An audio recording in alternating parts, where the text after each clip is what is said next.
Good punch, nicely done.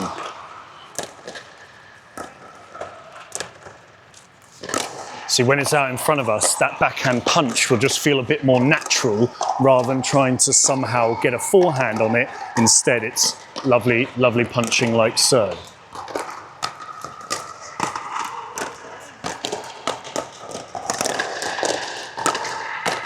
Love it. Lucky. Nice. Okay. Okay, guys, pause there. You six, just come round if we can quickly. Gather on this court. We'll use this court as an example.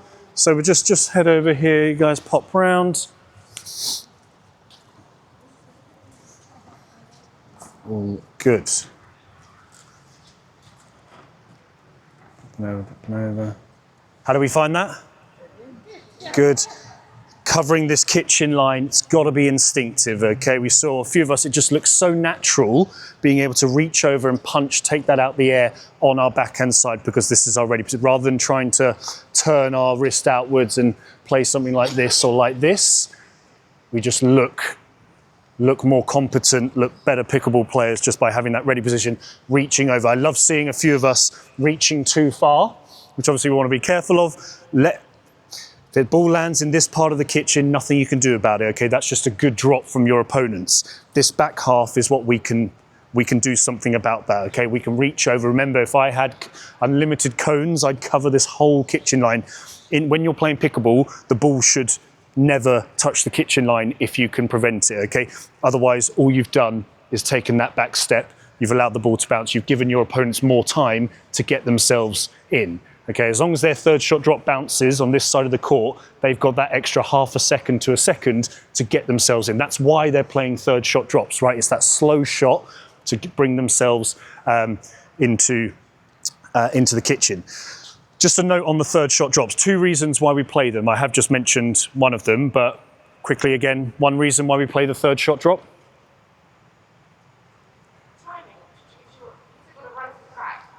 Absolutely, it's your journey into the net. We should make that shot as slow as possible. Why bother making it any faster? Because that ball's going to come back at us twice as fast and we might be stuck in this scary zone here. We want it to be the slowest shot possible because we are chasing that ball into the net. Second reason we play third shot drops is to prevent our opponents from hitting a volley. If I want them to volley, I would just drive the ball at them. But what I'm trying to do is make that ball land inside this part of the kitchen. Okay, when we're dinking, the ball bounces here, high part of the ball here, dinking away like so. As we drift further back, the ball starts to come up and it's here. And when we're playing third shot drops from the back of the court, the highest part of the ball should be in line with your own kitchen.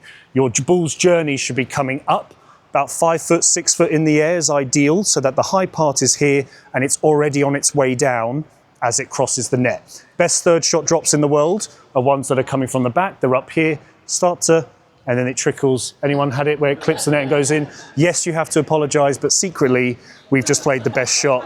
We've just played the best shot in the world, okay? It just highlights that that ball's journey was ideal because it must have been high at some point on our side of the net. It's got to be high here, and then it trickles over. Obviously, this is quite a fine margin, so maybe let's get it about here so that it bounces like so. If anyone played third shot drops that were landing on the cones, that's not necessarily a good drop. That's just a missed opportunity by our opponents. They should have taken that out the air rather than let it bounce deep in the kitchen. They could have punched that, but instead they've allowed that to bounce. That's just a bonus for us. Thanks very much for the extra half second. That's my journey into the net slightly easier. okay? Cool. Playing the third shot drops. So some good, some going a bit all over the place. The power shouldn't come from our arms. It shouldn't come from our arm swing. When I play third shot drops, okay, my paddle should be out in front of me or it's alongside me and I should be stepping into that ball. If we're losing control on those shots, it's probably because our paddle is further away from our body. We're looking a bit too ground strokey, a bit like we'd be playing a drive. Instead, start to tuck yourself in and step into Christmas. Sorry, step into the shot, okay? The power comes from here. Remember, it's supposed to be the slowest shot in the world. Why make it unpredictable by using too much arm swing? That's as much movement as I need to do with my arm. Hard work, again, happens off the ball. You've got to get your body behind it so that you can step into that shot. And don't forget one of the first reasons why we're playing that third shot drop. It's my journey into the net. Why would I bother playing it on the back foot, playing that shot, and then I've got to start to run in? Or why would I stand still and play the shot and then run in? Instead, I move myself behind the ball and I step into the shot and I'm already on my way in. Okay, give yourself that head start to come up to the kitchen line. Don't be on the back foot immediately after playing that soft shot. Whenever you're playing a soft shot from the back of the court, you should be looking to move forward. If we don't, then our opponent might just drop shot it and then we're having to scramble forward anyway, okay? We've got to back ourselves. How many of us have played a great third shot drop, waited to see was it any good, and then decided to go in? And then I'm stuck here, okay? Play the soft shot, and we'll work on this in about 20, 25 minutes time, how we can cope with something here, because we backed ourselves, but actually we're stuck in this scary area, okay? But we're going to work on stepping into our third shot drop in just a second. Okay. Any questions on that? Sorry for the ranting. All good. Okay. Time for the fun part. So we're going to put this drill into a gameplay scenario. You're going to play as a doubles pair, one ball per court, and we'll swap over in a few minutes' time. We're going to have the two net players. If you guys are set up as you are, please, behind the cones, if that's okay. And you two at the back of the court. A little demonstration here. So it's one ball per court. Just alternate who gets the feed. What's going to happen is the net players are going to feed the players at the back of the court.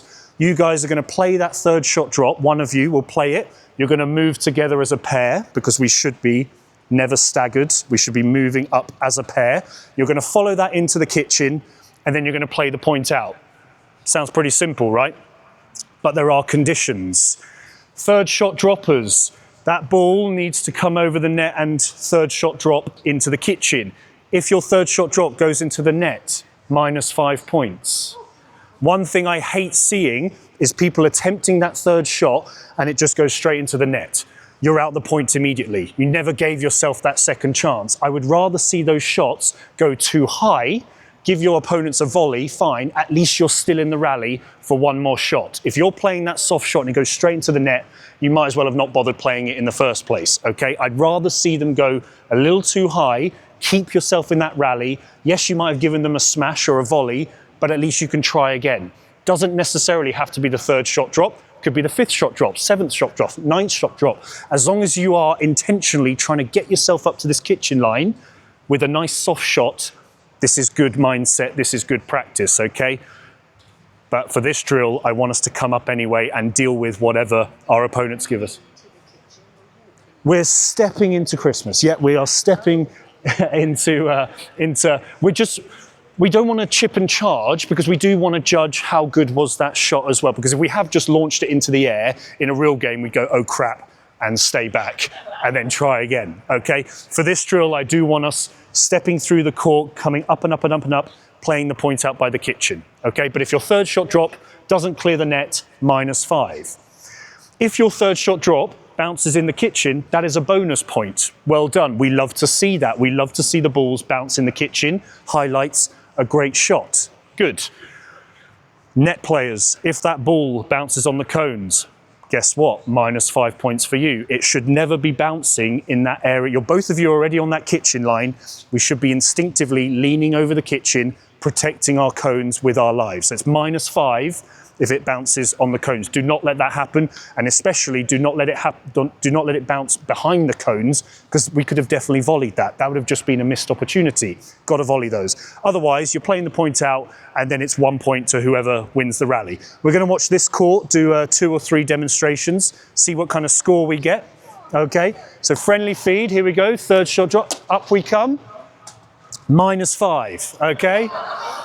But thank you for doing the demonstration, that was perfectly done, that was intended, so good. Next time round, here we go. Oh, -5 again, okay. Alternate the feeds, who gets the ball? No, that's okay. In we come, good. So, we prevented the bonus point because we were leaning over the kitchen line. I love to see that, okay? I love to see us reaching over and trying to take it out the air early, okay? We did lose the point, so that would have just been 1 point to you guys. Okay, so alternate the feed, here we go. Third shot drop, -5. Gotta get this over the net, guys, okay? Get ourselves behind that ball. The power comes from the body, not our arm swing. Net players should always feed, sorry. Net players should always feed. Okay, here we go again. So we're stepping into, up we come, nicely done. Play the point out, and then play it out. As soon as that third shot drops play the point out. So that'd be a point to you guys. Let's see one more, and then we'll get everyone started on their courts. Okay, here we go. Third shot drop, up we come, bonus point. Nicely done. So that's a point each. You guys won the rally, but you did a lovely third shot drop into the kitchen and got the bonus point. Okay, guys, back onto our courts. Where you were, yes, playing as a